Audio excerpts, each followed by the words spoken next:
ऐसा कहीं भी प्रमाण नहीं दिया गया है। हमारे शास्त्रों में भी मूर्ति पूजा का पूर्ण रूप से खंडन किया गया है। अब यहाँ पर इनका कहना है कि शास्त्रों में जो है खंडन किया गया है। ये बात गलत है, पूजा होती है।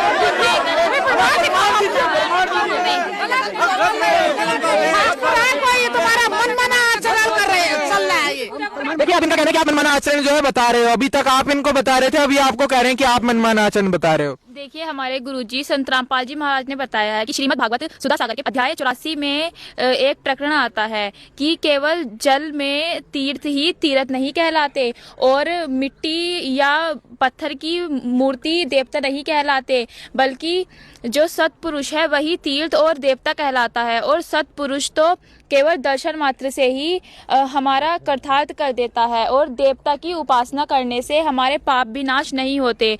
जो मिट्टी पत्थर और काष्ठ को ईष्ट देव मानते हैं या जल को ही तीर्थ मानते हैं, तो वह ज्ञानी ज्ञान पुरुष नहीं, बल्कि मनुष्य होने के बावजूद भी वह पशुओं में सबसे नीचे गधे माने जाते हैं।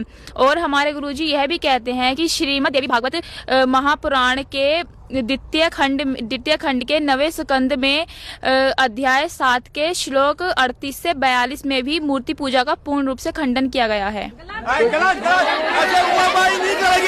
हम तो मूर्ति पूजा करेंगे। यहाँ पर विषय देखिए, इस तरह से हो हल्ला करने से कोई लाभ नहीं मिलेगा। शास्त्र जो होते हैं ये परमात्मा का संविधान है। यदि आप परमात्मा का संविधान नहीं मानोगे तो फिर आप क्या मानोगे? फिर डिबेट का क्या फायदा होगा? देखिए, यहाँ पर हमारे चैनल की भी आप सभी से गुजारिश है कि जो हम निष्कर्ष निकालेंगे, जो यहाँ पर रहस्यों से पर्दा उठेगा, वो सिर्फ और सिर्फ हमारे पवित्र शास्त्र ही उसका फैसला कर सकते हैं कि आखिर दोनों जो पक्ष है उनके मत में सही मत किसका है। अब वो फैसला सिर्फ और सिर्फ शास्त्रों से हो सकता है। अब हम शास्त्रों में से ही प्रमाण जानना चाहेंगे कि आपके पास और क्या प्रमाण है। हमारे गुरुजी बताते हैं कि गरुड़ पुराण के धर्म कांड के प्रेत कल्प के अध्याय नंबर 38 के श्लोक नंबर 11 में मूर्ति पूजा का खंडन किया है। जी, आप क्या बता रहे हैं?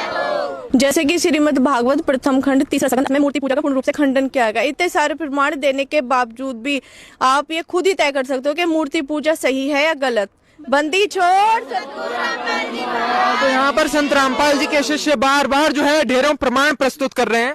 देखिए, मूर्ति पूजा के लिए पूर्ण परमात्मा कबीर साहब जी की वाणी है कि पत्थर पूजे हरि मिले तो मैं पूजू पहाड़, ताते तो चक्की बली, पीस खाए संसार। तो देखिए, कबीर साहब ने भी